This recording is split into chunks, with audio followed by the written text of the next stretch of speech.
Olá, queridos amigos, pessoas lindas, como é que vocês estão? Tudo bem? Quem fala aqui é o professor Adalto, esse cara aí que você está vendo, bonitão. Enfim, você já me conhece. A vida como nunca foi vista. Vamos trabalhar um pouquinho também aqui, né, por trás das câmeras, ou seja, vamos tentar fazer algumas videoaulas, alguns encontros bem livres, bem sem métrica, né, de uma forma espontânea, para tentar trabalhar alguns temas importantes da nossa querida biologia.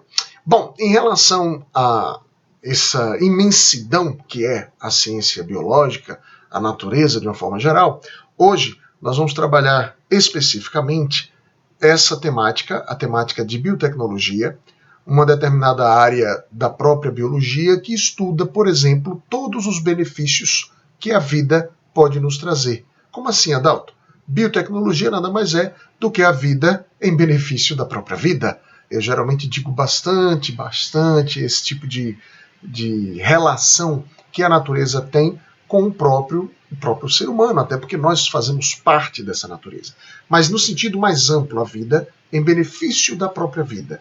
Todas as técnicas, através das ciências, que foram estudadas, desenvolvidas, os protocolos que foram criados, para que nós consigamos extrair, por exemplo, biocomponentes, manipular material genético, produzir organismos geneticamente melhorados e até mesmo fazer, por exemplo, testes de exclusão, de inclusão de paternidade, exames genéticos na, por exemplo, investigação forense, enfim. Então, dentro da biotecnologia, principalmente dentro da engenharia genética, que é a ciência da biotecnologia que eu vou tentar mostrar, elucidar para vocês algumas das principais técnicas. Então, dentro da engenharia genética, nós vamos conseguir entender como esse mecanismo de uso da vida em benefício da própria vida tem inúmeras importantes aplicações. As técnicas são diversas. Eu hoje escolhi falar da técnica de PCR juntamente com a técnica de eletroforese. A PCR, que é uma técnica já conhecida já há um tempo e que hoje, inclusive, já apresenta inúmeros desdobramentos, é uma técnica de replicação do DNA. Ou seja, a sigla em inglês, PCR, né, Polymerase Chain Reaction, reação em cadeia da enzima polimerase, juntamente com a eletroforese. Bom, PCR, portanto, nada mais é do que uma reação de amplificação de um fragmento ou de vários fragmentos ao mesmo tempo de uma determinada amostra de material genético que foi coletada, ou de um indivíduo, ou de uma bactéria, ou de um vírus, enfim. Então, o que a gente tem de benefício principal dessa técnica é a capacidade de você isolar determinados fragmentos e poder amplificar esses fragmentos. Como assim, Adalto? Observe aqui. Nesse esquema, vocês estão percebendo, por exemplo, que a técnica de PCR ela envolve alguns determinados componentes importantes, fundamentais, para que ela seja executável. O DNA ele é um composto que tem a capacidade de se autoduplicar. Lembra disso? A autorreplicação de DNA é natural. Nossas células fazem essa autorreplicação sempre que entram em ciclo celular. No entanto, eu estou aqui em laboratório, então eu vou tentar manipular essa reação em cadeia, através de vários ciclos, multiplicando, portanto, fragmentos que eu vou escolher. Diante disso, eu preciso, obviamente, da minha amostra, a amostra de DNA que eu vou utilizar para fazer a replicação.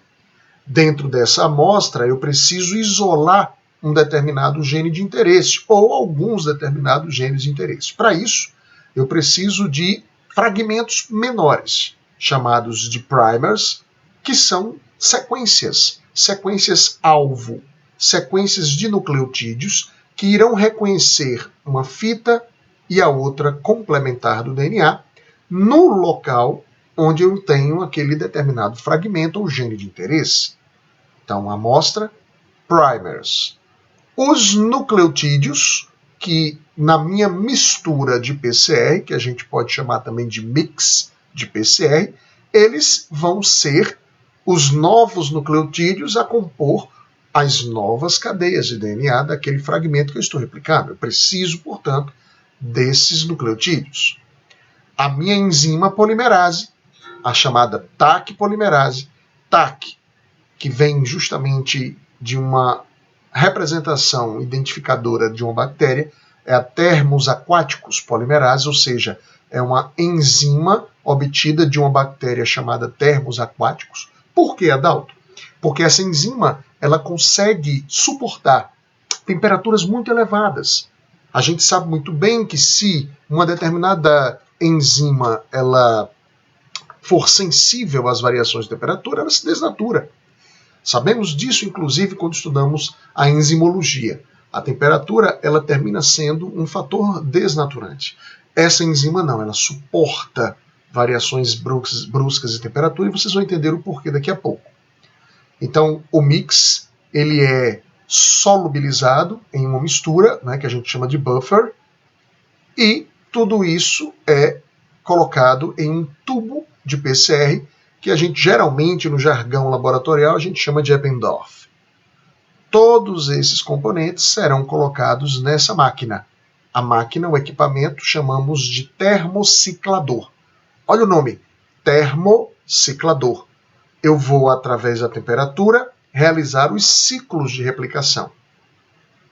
Se a gente for simplificar, por exemplo, a técnica através de etapas, a gente tem 3 etapas que se repetem ciclo a ciclo. Como assim ciclo, Adalto? Uma célula dá origem a 2, um ciclo. 2, cada célula dessas dá origem a mais 2, 2 ciclos, e assim por diante, consequentemente. Então, quais são as etapas para cada ciclo que elas vão se repetindo? A primeira é a desnaturação, que olha a temperatura atingida, 95 graus Celsius. É por isso que eu preciso de uma enzima que não se desnatura. Para que a desnaturação, Adalto? Porque eu preciso abrir as fitas aqui do DNA, onde eu irei encaixar os primers, tanto um primer quanto o outro, uma fita e a da sua fita complementar, para reconhecer aquele trecho que eu quero replicar. No momento em que eu coloco os primers, eu faço o anelamento. É a segunda etapa. E a partir daí, vem a extensão, que é o momento onde eu vou, obviamente, fazer a replicação do trecho e aquele trecho passa a ser duplicado. Ok? Estão comigo? Tudo certinho? Let's go, baby. Continuando. Só para você entender a ideia da ciclagem. Eu tenho um fragmento de DNA. Esse fragmento de DNA aqui, por exemplo, eu vou replicá-lo. O primeiro ciclo de replicação vai gerar dois fragmentos duplicados aqui.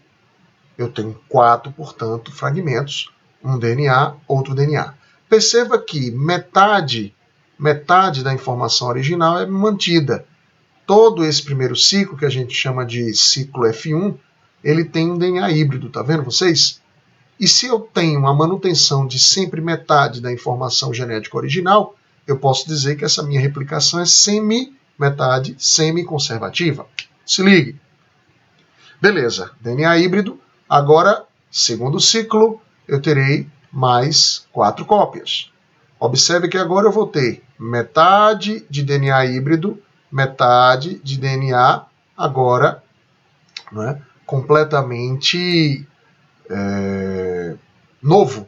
Ou seja, essa fitazinha vermelha indica justamente a fita de replicação nova. Portanto, quando você replica esse segmento, metade da informação original mantém-se, a outra metade já é vermelha, já é a fita nova. Essa fita aqui, dessa primeira geração do ciclo 1, vai replicar, formando uma outra fita nova, e assim, portanto, você tem 50% híbrido, 50% que já é novo. Se a gente faz um terceiro ciclo, nós vamos ter 25% híbrido, 75% novo, e assim a replicação é semi-conservativa. O que eu quero objetivar com vocês é a técnica de PCR. Então, para cada ciclo, eu tenho, por exemplo, uma quantidade de moléculas de DNA. Então, no primeiro ciclo, se eu uso essa expressão 2 elevado a n, N é o número de ciclos, o primeiro ciclo, 2 elevado à primeira dá 2, então eu vou ter 2 fragmentos de DNA. Se eu tenho o segundo ciclo, 2 elevado ao quadrado, eu tenho 4 fragmentos. Terceiro ciclo, 8. Quarto ciclo, 16, 32, 64, 128, 256 e assim vai. Legal? No entanto, na técnica de PCR, eu faço 35 ciclos, que dá mais ou menos o equivalente a 34 bilhões de cópias. Mas, Adalto, o que eu vou fazer com essas 34 bilhões de cópias? Observe. 34 bilhões de cópias que eu posso ver. Exato, eu posso ver. Nesse momento eu começo a falar da eletroforese. Eletroforese, eu vou utilizar, portanto, de uma diferença de potencial elétrico para que o meu DNA, que eu acabei de replicar, ele seja deslocado. Forésia, uma espécie de deslocamento em conjunto. Então a eletroforese nada mais é do que uma técnica onde o DNA, que eu acabei de amplificar, eu vou colocar em um suporte, em um gel de eletroforese, um suporte onde esse fragmento ele consegue se deslocar. Qual é o objetivo desse deslocamento, Adalto? O objetivo é eu identificar a quantidade de fragmentos que eu tenho, obviamente, nas amostras e o tamanho desses fragmentos. Se eu tiver um fragmento, melhor ainda, porque eu só vou ver, obviamente, um determinado fragmento não é deslocando-se naquele gel. Se eu tenho vários, como geralmente eu faço para comparar, então eu vou ver que eu tenho fragmentos de tamanhos diferentes, certo? Em relação à eletroforese, portanto, eu preciso de uma cuba de eletroforese. Essa cuba de eletroforese ela está interligada a uma fonte de energia, onde essa fonte ela vai justamente gerar a diferença de potencial entre os eletrodos. Observe que eu tenho um polo negativo, onde eu coloco as minhas amostras, e o polo positivo, onde o DNA ele vai direcionar-se. Por que, Adalto? Lembra, DNA, ácido desoxirribonucleico. É um ácido ácido. Lembre, ele tem fosfato. Se tem fosfato, ele tem carga negativa. Portanto, ele se desloca para onde existe carga positiva. Estão comigo? Tudo beleza? Tranquilo, vamos lá. Continuando. Diante disso, eu coloco as minhas amostras nos poços, e vou, obviamente, ligar a fonte para observar essa corrida, essa trajetória dos meus fragmentos. Até que eu vá identificar, por exemplo, essas marcas, certo? Cada marca dessas é um fragmento, ok? Vamos supor que aqui eu tenha várias amostras, né? Várias amostras com fragmentos distintos. Aqui, um gel aleatório, onde a gente consegue ver, por exemplo, as diversas bandas de DNA. Mas observe, esse fragmento daqui é diferente desse, claro, que é diferente desse, óbvio. Mas quais são as diferenças, Adalto? Tamanho. Numa corrida, pessoas, quem é que proporcionalmente, teoricamente, corre mais? Quem é magrinho ou quem é gordão? Sendo bem metafórico. Em relação às bandas de DNA, quem é que você acha que vai conseguir deslocar-se mais? Quem é menor, em termos de banda, ou que tem uma banda maior? Vamos lá. Em relação ao DNA, se eu tenho 100 bases, 100 pares de bases, adenina, timina, guanina, citosina, e uma outra sequência tem 1000, quem é que vai se deslocar mais? Sim, claro, se essa banda aqui se desloca mais do que essa, obviamente supondo que essa é a direção, eu havia colocado inicialmente a amostra aqui, tenho essa projeção, então essa banda ela é menor do que essa, obviamente. Tá?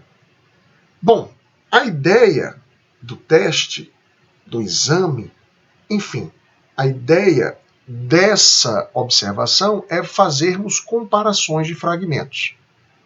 Essas comparações de fragmentos, por exemplo, elas são muito cobradas, principalmente em relação a testes de paternidade, de inclusão de paternidade, de maternidade, enfim. Por exemplo, uma questãozinha do Enem, aplicação direta. O resultado de um teste de DNA para identificação de um filho de um casal entre 5 jovens. Então aqui eu tenho as amostras de 5 jovens. Está representado na figura. Pessoas. 5 jovens, pai e mãe. São pessoas. Se são pessoas, têm o mesmo DNA. Hã? O mesmo? É claro. O DNA é o mesmo. O nosso genoma é o genoma da espécie. Como é que eu vou identificá-los? Já que o DNA é o mesmo. O que a gente vai observar de diferenças envolve a chamada expressão gênica. Assunto para uma nova aula que a gente vai fazer para vocês relembrarem, entenderem um pouco mais o que é a expressão gênica. No entanto, em relação ao DNA, os genes daquela espécie são os mesmos, as características são as mesmas. Como é que eu faço para identificar, portanto, uma paternidade ou maternidade, nesse caso aqui da questão? Do nosso DNA, existe um grande percentual desse DNA, muito maior do que 90% de todo esse DNA. Alguns autores falam mais de 95%. De todo o nosso DNA, de todas as sequências de adeninas, e timinas, e guaninas e citosinas, que não vão ter expressão gênica. E que vão apresentar sequências, regiões, que são chamadas de regiões hipervariáveis. Olha o nome, regiões hipervariáveis. São algumas sequências em repetição. São as chamadas VNTRs, Variable Number of Tandem Repetitions. Again, Variable Number of Tandem Repetitions. Ou seja, variações de repetição, de sequências de repetição, por exemplo, numérica, dos nucleotídeos. Então vamos supor que em uma determinada região eu tenha 25 adeninas. Você que está aí do lado tem 10. O seu colega que está vendo esse vídeo tem 8. As milhares de pessoas que vão ver esse vídeo, cada uma vai ter um quantitativo de repetições. São essas sequências que vão nos individualizar. Portanto, observe. Se eu tenho 5 pessoas aqui, 5 amostras, onde eu vou usar essas mesmas sequências identificadoras para os 5. Só que eles vão apresentar, claro, diferenças em relação a essas repetições. No entanto, o meu objetivo é comparar com o pai e com a mãe, que tem as sequências distribuídas pela eletroforese aqui, já demarcadas. Se um desses indivíduos é filho, ele herda essas regiões hipervariáveis do pai e da mãe. Concorda comigo? Eu herdei do meu pai e herdei da minha mãe. Você herdou do seu pai, você herdou da sua mãe. Logo, se você tem um padrão dessas sequências na eletroforese, esse padrão ele tem que existir tanto no seu pai quanto na sua mãe, se você for filho desse casal. Observe já de cara o filho 1. Essa banda aqui, ela não existe no pai, não existe na mãe. Ou seja, ele herdou de alguém que não foi esse pai nem essa mãe. Já exclui logo 1. Se a gente for analisar 2, ó, já exclui 2. Já exclui 4, ó. Já exclui 5. Fácil demais. Muito fácil, né? Mas só depois que você entende, né? Lá nada fácil, não. Certo? Ou seja, então 1, 2, 4, 5 não apresentam as regiões hipervariáveis herdadas desse casal. Já o indivíduo 3, cada sequência dessas regiões hipervariáveis que eu amplifiquei e que por eletroforese eu joguei no gel, são herdáveis tanto da mãe quanto do pai. Então o indivíduo 3 é o filho desse casal. Legal? Aplicações também bem interessantes. Genética forense. Você tem, por exemplo, um material genético aqui de um indivíduo, ou melhor, de uma amostra de sangue coletada na cena de um crime. Existem 2 suspeitos. Eu vou, claro, nessa amostra genética, eu vou utilizar o mesmo princípio da amplificação por PCR e depois da corrida em gel de eletroforese, marcando algumas regiões hipervariáveis. Está aqui a marcação. Com as mesmas regiões hipervariáveis, que eu retiro do sangue da amostra do suspeito 1 e do suspeito 2, eu faço a marcação do DNA. Se você observar, o suspeito 2, ele tem a marcação idêntica à da amostra colhida lá na cena do crime. Conclusão? Foi ele que matou Adalto? Não. Esse indivíduo, ele estava lá no local do crime, porque essa amostra é dele. O que ele estava fazendo, eu não quero nem saber. Mas com certeza ele é colocado lá na cena. Ele vai ter que se explicar. Legal. Muito bem. PCR com eletroforese. Show de bola. Valeu mesmo. Até a próxima, pessoas. Tchau, tchau.